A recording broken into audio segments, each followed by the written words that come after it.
Tardes. Muchas gracias por acompañarnos en esta reunión con medios. Ya no sé si puede ser conferencia, rueda, pero por lo menos sí un buen diálogo. Muchas gracias. Sé que fue muy precipitada la convocatoria, pero bueno, el punto, porque es importante que podamos platicar, es porque apenas hace unos minutos concluimos una conferencia de prensa de manera virtual con el director de la Organización Mundial de la Salud, el doctor Tedros Adhanom, también con la directora ejecutiva del Fondo de las Naciones Unidas para la Población, Natalia Kanem, y también con la enviada especial del secretario general para temas de juventud y también con la directora de Merck para las madres. Entonces, fue un ejercicio muy interesante, creo que es también un ejercicio muy importante para México. Yo participé en mi calidad de presidenta de la Unión Interparlamentaria. La Unión Interparlamentaria es la organización global de los parlamentos nacionales. Tengo el honor de presidirla desde hace casi 3 años y tenemos también un estrecho trabajo con la Organización Mundial de la Salud en el sentido de generar mejores prácticas parlamentarias, legislación, asignación presupuestal, trabajo con los gobiernos, por supuesto también toda la adecuación de nuestros marcos normativos en función de los acuerdos globales de los que cada estado es parte. Entonces, en ese sentido, tenemos una estrecha relación y un trabajo muy coordinado. Por ese lado, lo que me gustaría es también platicarles de qué se trató esta conferencia de prensa con la Organización Mundial de la Salud. Básicamente, tenemos también a invitación del secretario general de la ONU un comité que se llama Cada Mujer, Cada Niño. Este comité tiene un consejo, un comité directivo del que formo parte. Entonces, bueno, es una iniciativa en la que buscamos promover y trabajar de manera muy decidida en la salud materna, infantil, adolescente y neonatal. Eh, lo que nos preocupa a todos es cómo la pandemia del COVID-19, está afectando a estos grupos de población. ¿Por qué nos preocupa? Pues porque en general vemos que lo que se ha dicho es que afecta más a los hombres, es que afecta más a las personas conforme van teniendo mayor edad. Y lo que vemos es que hay afectaciones que no son solamente médicas o solamente, digamos, en términos de generar síntomas de esta enfermedad, sino que hay otros factores asociados a esta pandemia que también pues generan consecuencias muy negativas y es precisamente lo que quisiera comentarles. Parte de lo que hablé en esa conferencia de prensa fue que, en efecto, esta pandemia del COVID-19 no solo tiene el impacto directo que vemos en los infectados, sino también una consecuencia indirecta en la disrupción de los servicios públicos de salud y en general también hasta privados, ¿no? Y también cómo va acentuando las desigualdades socioeconómicas y las desigualdades. Las mujeres tienen una afectación distinta a los hombres durante esta pandemia. Por ejemplo, 70% de los trabajadores de la salud a nivel global son mujeres. Las mujeres también son la mayoría de quienes hacen los cuidados en casa, la mayoría de quienes están trabajando en las farmacias o en las tiendas de alimentos. Y un dato que me parece muy importante son proyecciones del Fondo de las Naciones Unidas para la Población, que estima que las disrupciones en la salud sexual y reproductiva en todos los servicios en esta materia puede limitar el acceso a métodos anticonceptivos para 47 millones de mujeres. Y esto podría llevar a alrededor de 7 millones de embarazos no planeados si calculamos en momentos de 6 meses en los que la gente tenga que permanecer en sus casas o con restricciones de la movilidad. La violencia contra las mujeres también ha alcanzado proporciones del tamaño, pudiéramos decir, como si fuera una pandemia, porque se ha expandido en todo el planeta. Y se estima que cada día son asesinadas 137 mujeres a manos de algún miembro de su familia. Los niveles de violencia doméstica y de explotación sexual han incrementado como un resultado de las condiciones de confinamiento y del estrés económico.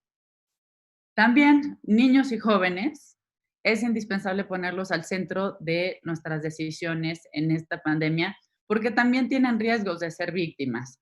Ellos tienen el impacto, sufren el impacto de principalmente en materia socioeconómica educativa, por ejemplo, de, hay un estimado de entre 42 y 66 millones de niños que pueden caer en la pobreza extrema como resultado de la crisis de este año. También, por supuesto, las implicaciones, las complicaciones financieras que esto va a tener para las familias.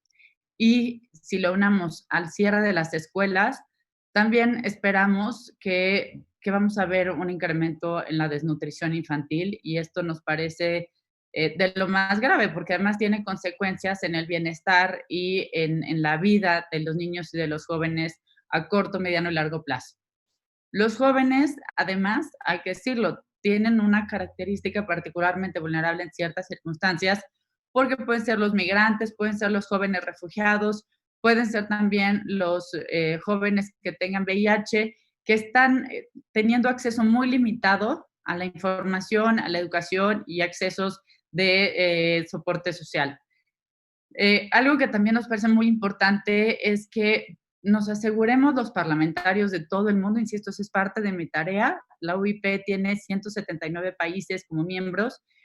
Nos tenemos que asegurar que esta pandemia no afecte de manera desproporcionada a las mujeres, a los niños y adolescentes, sino que entendamos que aquí hay una responsabilidad para construir mejores y más justas sociedades. Y para ello tenemos también que hacer nuestra tarea como legisladores. Tenemos que asegurarnos de que se toquen, perdón, asegurarnos de que se garanticen las respuestas, las soluciones a esta pandemia del COVID-19 y que protejamos y apoyemos a las personas más vulnerables. Como legisladora, yo sé que los parlamentarios tenemos una gran responsabilidad en esta materia porque nos toca la asignación del presupuesto, revisar los marcos legales y debemos entender que esa responsabilidad debe estar también al centro y enfocada a las soluciones y entregar resultados a la gente. Tenemos que priorizar la continuidad en los servicios, todos los servicios de salud, y por supuesto también será importante evaluar cómo podemos responder en otros servicios públicos y hay que incluir sin duda alguna la salud sexual y reproductiva, todo el acceso a los servicios de salud sexual y reproductiva, de vacunación, de nutrición, asegurar el acceso para todas las mujeres, para los niños y para los adolescentes. También un tema muy importante tiene que ver con el presupuesto. Nosotros diseñamos presupuestos desde 2019 para ejercerlos en 2020, pero en 2019 nadie hubiera imaginado el 2020 que estamos teniendo. Así que es muy importante que podamos revisar el presupuesto a nivel de cada país, lo que fue asignado para 2020, si es un presupuesto suficiente para dar respuesta a la gente durante la pandemia, pero también estar muy conscientes de que el diseño presupuestal que hagamos este año para el 2021 tiene que responder a las nuevas necesidades, tanto de salud como demanda económica, protección de empleos, de salarios, etcétera. Tenemos que garantizar que la gente no vaya a acabar en la extrema pobreza como resultado de esta pandemia. Insisto, esto afecta en mucho mayor medida a las mujeres, a los jóvenes y a los niños. Algo también muy importante es que continuamos con las prácticas que ha promovido la Organización Mundial de la Salud. Encontrar los casos, hacer las pruebas, aislar a las personas que estén infectadas, garantizar los tratamientos y, por supuesto, monitorear todos los contagios. Es muy importante que a través de la Unión Interparlamentaria sigamos trabajando con la Organización Mundial de la Salud en buscar y aplicar las mejores prácticas que se han hecho en los distintos países. También es muy importante que toda la toma de decisiones que se haga en lo que por lo menos a nosotros nos toca como legisladores sean procesos incluyentes. Esto significa que necesitamos mucho mayor igualdad, mayor equidad en la representación de las mujeres. Aquí, bueno, pues sí me toca explicarlo un poco al ser mexicana. Nosotros somos uno de los muy pocos países en el mundo que sí tenemos paridad de género establecida en nuestra Constitución y que se manifiesta esa importante demanda por la paridad tanto en el Congreso de la Unión como en el Ejecutivo. Pero esta no es la realidad en todos los países. La realidad global es que solamente el 24% de los parlamentarios somos mujeres, uno de cada 400. Por eso, desde la Unión Interparlamentaria hacemos este llamado para que toda la toma de decisiones tenga plena inclusión a las mujeres, a los jóvenes y desde luego también incluyamos las necesidades de los niños.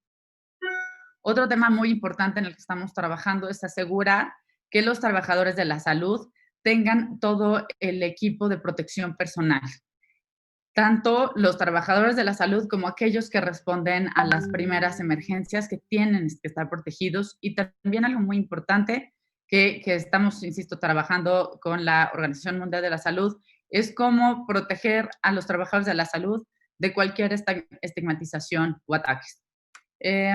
También un tema que nos compete y que es muy importante es cómo podemos garantizar que el trabajo de los cuidados hacia otras personas, hacia las familias, cualquier tipo de cuidados que se haga en los hogares o afuera, ya sea un trabajo pagado o no pagado, muchas, la gran inmensa mayoría de las veces lo hacen las mujeres.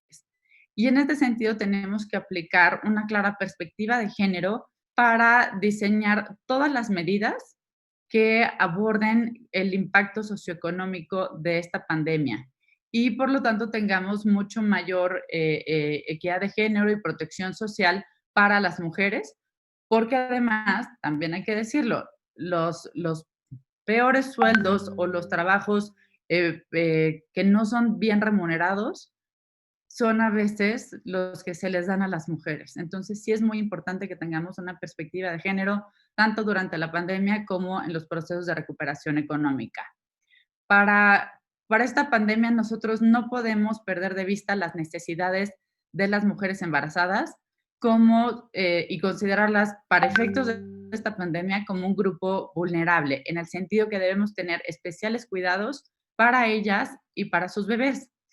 Parte de lo que también se abordaba en la rueda de prensa hace unos momentos con la Organización Mundial de la Salud y lo comentaban otros de los expositores, es la poca información que tenemos sobre cómo afecta esta pandemia a los bebés, a los niños y a los jóvenes. Y por tanto, pues el que no tengamos la información suficiente no quiere decir que no les prestemos los urgentes cuidados. Y uno de estos temas sí es los bebés y sus madres. En la Unión Interparlamentaria estamos comprometidos con la implementación de toda la agenda de acceso universal, de cobertura universal de salud. Esta iniciativa que la está trabajando la Organización Mundial de la Salud también se ha reflejado en nuestro trabajo. El año pasado, en octubre, tuvimos una resolución de todos los parlamentarios de la Unión Interparlamentaria, insisto, de 179 países, comprometiéndonos a implementar este proceso de tener cobertura universal de salud. Y esto, por supuesto, tiene que continuar. Si bien la pandemia nos demanda una actuación inmediata, también hay que entender que en el mediano y largo plazo tenemos que trabajar en este sentido para garantizar el acceso de todos y no solo de unos cuantos a la salud. Por parte de los gobiernos, ya lo comentaba, también es muy importante que trabajemos juntos con los parlamentarios para asegurar la seguridad y el bienestar de los niños, de los jóvenes y de las mujeres. Y también creo que algo muy importante es que tengamos un enfoque mucho más integral, en que entendamos que nuestro trabajo y el enfoque para hacer nuestro trabajo sí tiene que abordar lo inmediato, pero también soluciones de corto y mediano plazo a esta pandemia. ¿Y a qué me refiero? La, las- la grave situación en la que se encuentran las mujeres, los jóvenes y los niños en todo el planeta no empieza ni termina con esta pandemia. Y por tanto, es fundamental que abordemos cuáles son las raíces del problema y que pueden incluir abordar la agenda financiera, cultural, las barreras legales que pueden existir para el acceso a la salud, mejorar la nutrición, el acceso a la educación y a la información y, por supuesto, incluyendo los derechos sexuales y reproductivos. Nos toca actuar ahora a los parlamentarios también, tener una acción colectiva, una responsabilidad colectiva que proteja y promueva la salud y los derechos de todas las mujeres, los niños y los jóvenes. Y en el momento en que estamos viviendo esta pandemia, debemos entender que no podemos continuar como si estuviéramos en la inercia de nuestro trabajo de siempre. Y debemos tomar esta coyuntura para implementar los cambios que son tan necesarios para transformar nuestras sociedades, para las mujeres, para los niños y los adolescentes. Estoy a sus órdenes para cualquier pregunta.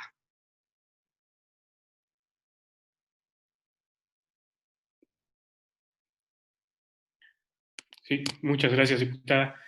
Por el momento no tenemos ninguna pregunta registrada. Sin embargo, vamos a compartir con los medios comunicar el audio y el video para que nos ayuden a dar difusión con este importante tema. Muchas gracias, Diego. Bueno, nada más entonces para cerrar, en la sección de preguntas y respuestas en la rueda de prensa que tuvimos con la Organización Mundial de la Salud, uno de los temas también muy importantes fue la responsabilidad que tenemos, insisto, con la revisión de los presupuestos actuales, pero también con la claridad de los presupuestos que diseñemos para el 2021.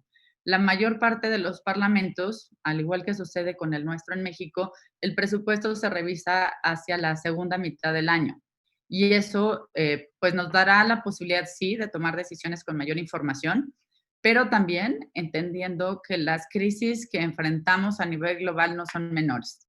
Tenemos una crisis de salud a través de esta pandemia, tenemos una crisis económica a nivel global que sin duda no solo amenaza, como si habláramos de crecimiento y demás, sino que amenaza a personas de carne y hueso, amenaza los empleos, los salarios, amenaza el bienestar de la gente y que a veces nos cuesta mucho más trabajo entenderlo porque estamos muy familiarizados con las cifras tradicionales de crecimiento, pero a nivel global, por ejemplo, a través de la Unión Interparlamentaria, estamos mucho más familiarizados con las mediciones, por ejemplo, de bienestar o las mediciones que se hacen sobre el índice global de felicidad, que de hecho se trabaja con la Organización de las Naciones Unidas. Y y lo que más nos preocupa es el impacto que esto va a tener en las personas, en las familias. Y como les decía, sin duda alguna, la pobreza es mucho más cruel para las mujeres y es mucho más cruel con los niños y jóvenes. Así que tendremos una gran responsabilidad también con los presupuestos que diseñemos en todos los países del mundo para el próximo año. Y muchas gracias por acompañarnos. Muchas gracias, diputada. Gracias, Diego. Muchas gracias a los compañeros que asistieron a la conferencia. Que tengan una buena tarde. Gracias a todos. Que estén muy bien. Muchas gracias por meterse al Zoom. Gracias, diputada.